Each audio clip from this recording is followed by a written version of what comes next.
سیدہ فاطمہ الزہرا کھجور کی چھال کو جلا کر کے اسے زخم کو رکھتی ہے، پھر ہاتھ اٹھاتی ہے اور ہاتھ اٹھا کے بد دعا کرنے والی ہوتی ہے تو میرے نبی ہاتھ پکڑ کے کہتے ہیں بیٹی نہ، ہم لوگ بد دعا کرنے نہیں آئے ہیں، ہم تو دنیا میں دعا کرنے کے لیے آئے ہیں، فاطمہ بد دعا نہ کرو۔ پھر نبی پاک اپنے جائزہ لیتے ہیں اپنے غلاموں کا، ایک صحابی کے پاس جاتے ہیں تو رونے لگتے ہیں، پھر دوسرے کے ناک کان کٹے دیکھتے ہیں تو میرے نبی کا قلب نازک پریشان ہو جاتا ہے، حضور کی آنکھیں بار بار برسنے لگتی ہیں۔ پیغمبر اسلام دیکھتے جاتے ہیں، چلتے حضور ایک کے بعد دو کے بعد تیسرے کے پاس، ایک جنازے کے پاس جب پہنچتے ہیں، جب ایک جسم کے پاس پہنچتے ہیں، حضور دیکھتے ہیں کہ اس جسم کا کلیجہ چبایا گیا ہے اور اس کے اوپر اس لاش کی بڑی بے حرمتی کی گئی ہے، تو پیغمبر اسلام اس لاش کے سر پہ ہاتھ رکھتے ہیں اور پھر رونا شروع کر دیتے ہیں۔ صحابہ اکرام جب قریب جاتے ہیں تو کیا دیکھتے ہیں؟ حضرت سیدنا امیر حمزہ حضور کے چچا مشفق و مہربان کی لاش وہاں پڑی ہے۔ پیغمبر اسلام روتے ہیں، نبی پاک کے پاس ایک جوڑی کپڑے ہیں، دوسرے جوڑی کپڑا نہیں ہے جو آج اپنے چچا کو کفن بھی دے سکے۔ میرے صحابہ اکرام کو ایسے دفن کر دیا گیا ہے، اللہ اکبر، جن کپڑوں میں وہ شہید ہوئے تھے وہ انصار و مہاجرین کی لاشیں پڑی ہیں۔ میرے پیغمبر اسلام اپنے چچا کے قریب بیٹھ کر کے روتے ہیں، اللہ اکبر، مدینے واپس پہنچتے ہیں۔ اما عائشہ پوچھتی ہے یا رسول اللہ، یہ جو عہد کا دن ہے اس سے بھی سخت دن آپ پہ کوئی گزرا ہے؟ اس سے بھی زیادہ سخت دن جب آپ کے چچا کا کلیجہ چڑھایا گیا، جب آپ کی رخسار میں کڑی داخل ہو گئی، جب آپ کی دندان مبارک کی کچھ حصے شہید ہو گئے، تو کیا اس سے بھی سخت دن آپ کو گزرا ہے؟ تو آپ نے فرمایا ہاں، اس سے بھی سخت دن وہ گزرا تھا جب میں طائف کے اندر گیا تھا۔ طائف کیا ہے؟ میرے تایا حکیم سید احمد علی شاہ رحمۃ اللہ علیہ، میرے استاد، وہ کہتے تھے بیٹے شباہت کبھی بھول نہ جانا طائف کو۔ میں کہتا تھا ابا طائف کیا ہے؟ تو کہتے تھے طائف میری نظر میں اسلام ہے۔ میں کہتا تھا کیا؟ تو وہ بیان کرتے تھے اپنے لہجے میں، بیٹے مکے سے حضور طائف گئے تھے اور 80-90 کلومیٹر جانے کے بعد پیغمبر نے پیدل سفر کیا 80-90 کلومیٹر اور لوگوں سے جا کے کہا تھا آج ذرا غور تو کرو، آج ہمیں وقت پہ کار نہ ملے تو ہم ناراض ہو جاتے ہیں۔ آج تبلیغ کے دورے پہ جانے والوں کو اگر ان کے من مطابق کمرہ نہ ملے تو ناراض ہو جاتے ہیں، مگر میرے حضور کی تبلیغ تو دیکھو، سخت گرمی میں 90 کلومیٹر دور پیدل چلے ہیں اور جا کر کے کہتے ہیں اللہ ایک ہے۔ جب آپ دعوت دیتے ہیں تو طائف کے لوگ آپ کی بات کو نظر انداز کرتے ہیں، آپ کی بات کو رد کر دیتے ہیں۔ میرے حضور فرماتے ہیں تم نہیں مانتے تو نہ مانو، میں چلا جاتا ہوں، مجھے جانے دو، مگر وہ آپ کے پیچھے بدترین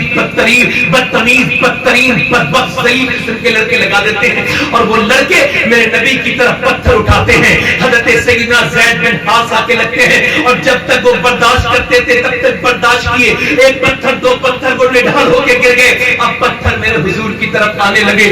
سوچو تو میرے پیغمبر اسلام کے بارے میں، میرے ماں باپ قربان ہو جائے میرے حضور پر، میری نسل قربان ہو جائے میرے حضور پر، میرے تو سب کچھ میرے آقا ہی ہے، مگر نبی پاک کی طرف پتھر آئے، حضور ایک پاؤں کو اٹھاتے ہیں تو دوسرے پاؤں پہ مارتے ہیں۔ حضور جب بیٹھ جاتے ہیں تکلیف کی وجہ سے تو اٹھا کے مارتے ہیں۔ میرے نبی کے مقدس جسم کی طرف تو پتھر آ رہے ہیں، اللہ اکبر، کوئی پتھر کوئی تیر تھوڑی ہوتے ہیں، نبی پاک کی پنڈلیوں میں اتنے پتھر مارے کہ حضور کی نالین شریف بھیگ گئی خون سے اور نبی پاک کی نالین شریف میں خون بھر گیا۔ کیوں؟ آپ کو پتہ اتنے پتھر مارے تھے حضور کی پنڈلیوں پر کہ پنڈلیاں پھٹ گئی تھی، میرے آقا کی مبارک پنڈلیاں پھٹ گئی تھی۔ میرے نبی پاک کو زید بن حارثہ نے اٹھا کر کے اس طرف کو لے کے گئے، جبریل امین حاضر ہوتے ہیں، عرض کرتے یا رسول اللہ، اللہ فرماتا ہے آپ کہیں تو ان بدتمیزوں کو برباد کر دیا جائے، ظالموں کو دونوں پہاڑ کے بیچ میں انہیں دیش کو نابود کر دیا جائے۔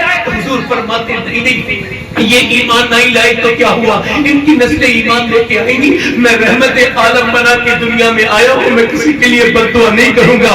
اللہ اکبر۔ پھر میرے حضور مکے جب پہنچے نا، اسی حالت میں سفر کر کے، آپ کو پتا ہے پوری پنڈلیوں پر مرہم رکھنے والا کون تھا، ان زخموں پر مرہم لگانے والا کون تھا؟ کوئی اور نہیں تھا، میرے حضور کی 7-8 سال کی بیٹی سیدہ فاطمہ تھی۔ اس چھوٹی سی فاطمہ کے دل پہ کیا گزرتی ہوگی جب اس نے اپنے باپ کے زخموں کو دیکھا ہوگا۔ وہ سیدہ فاطمہ الزہرا تھی، اللہ اکبر۔ سیدہ فاطمہ 55 میں عرض کرتی ہیں ابا جان، یہ مکے کے لوگ ہمارے گھر میں پتھر کیوں مارتے ہیں؟ اے ابا یہ بتائیے بتائیے یہ پتھر کیوں مارتے ہیں؟ یہ بتائیے کبھی امی کے لگتے ہیں کبھی میرے لگتے ہیں، یہ پتھر کیوں مارتے ہیں؟ کیسا نازک سیدہ فاطمہ کے کلیجے پہ اثر پڑتا ہوگا، کیسے اثرات مرتب ہوتے ہوں گے ذہن فاطمہ پر کہ جب ان کے گھر میں پتھر آتے تھے تو نبی پاک نے فرمایا فاطمہ ابھی یہ تیرے باپ کو جانتے نہیں ہیں، جب جانیں گے تو پھر ظلم نہیں کریں گے۔ ایک دن نبی پاک کعبے میں نماز پڑھ رہے، تبلیغ تو دیکھو نبی کا مبارک قدم دبا دی گئی، میرے آقا کریم کی آنکھیں باہر کو آنے کو ہی۔ ایک دن نبی پاک کعبے میں نماز پڑھتے تھے، نماز پڑھتے پڑھتے اونٹ کی اوجڑی اوپر رکھ دی، میرے ماں باپ قربان ہو جائیں میرے حضور پر، نبی نے سجدے کو طول دے دیا، بس جدو مختلف کے مزے لے رہے ہیں میرے آقا، مگر یہ ظالم سمجھتے ہیں یہ مذاق اڑاتے ہیں، یہ ہٹنگ کرتے ہیں، یہ نبی پر فکرے کرتے ہیں، یہ ظالم مذاق اڑاتے ہیں، مگر انہیں کیا پتا تھا جن کا غلام 2 انگلیوں سے خیبر کے دروازے کو اٹھا کے پھینک دیتا ہے، اس کے بارے میں یہ خیال کرنا کہ اس سے اونٹ کی اوجڑی میں اٹھی حماقت ہے۔ مگر کوئی جا کر کے سیدہ فاطمہ سے کہتا ہے جاؤ جا کر کے دیکھو، اب 8 سال کی 7 سال کی فاطمہ جاتی ہے اور جا کر کے حضور کی اونٹ کی اوجڑی کو دیکھتی ہے، بے چین تڑپ جاتی ہے بیٹی فاطمہ اور ہٹاتی ہے اونٹ کی اوجڑی، اور ہٹانے کے بعد اونٹ کی اوجڑی پھر نبی پاک کی زلفوں پر لگی تھی غلاظت، چھوٹی چھوٹی بچی پانی ننھے ننھے ہاتھوں سے لاتی ہے اور آب زمزم حضور کی زلفوں پہ جب ڈالتی ہے، حضور ایسے دیکھتے ہیں پورے مکے میں کوئی نہیں ہے جو میرے حضور کا ساتھ ہے، ایسے کر کے حضور دیکھتے ہیں اپنی بیٹی کو، چھوٹی سی بیٹی کو دیکھ کے رونے لگتے ہیں۔ جب باپ کی آنکھوں میں آنسو دیکھتی ہے بیٹی تو سیدہ فرماتی ہے میرے ابا آپ روئے نہیں، میری امی کہتی تھی ایک دن وہ آئے گا اللہ آپ کو بہت عزت عطا فرمائے گا۔ حضور نے بیٹی کو چپٹا لیا اور میرے آقا کعبے میں نبی پاک اپنی بیٹی سے چمٹ کے رونے لگے۔ اللہ اکبر، کیسے درد میرے مصطفیٰ نے سہے ہیں، کیسے تکلیفیں میرے حضور نے سہی ہے۔ اللہ اکبر، پھر شیب ابی طالب میں نبی پاک کو 3 سال تک بائیکاٹ کیا گیا۔ حضور فرماتے اتنے بھوکے رہتے تھے میرے قوم کے بچے، میرے قبیلے کے بچے، ان کے رونے سے پہاڑوں کے دل تو لرز جاتے تھے مگر کفار مکہ کے دل پہ کوئی اثر نہیں ہوتا تھا۔ اللہ اکبر، میرے نبی پاک نے بے ہجرت کی، ہجرت کرتے تو کعبے کو دیکھ کے روتے تھے۔ آج حاجی 10 دن رہ لے 15 دن کعبے میں تو کعبے کی جدائی میں روتا ہے، میرے حضور تو پورے 53 سال رہے ہیں کعبے کے قریب، کعبے کو دیکھ کے رونے لگتے ہیں اور کہتے ہیں کعبے میرا بچپن تیرے قریب گزرا ہے۔ پھر کعبے کو چھوڑ کے جاتے ہیں مدینے، مدینے پیچھے پیچھے آپ کی بیٹی سیدہ زینب بڑی بیٹی وہ بھی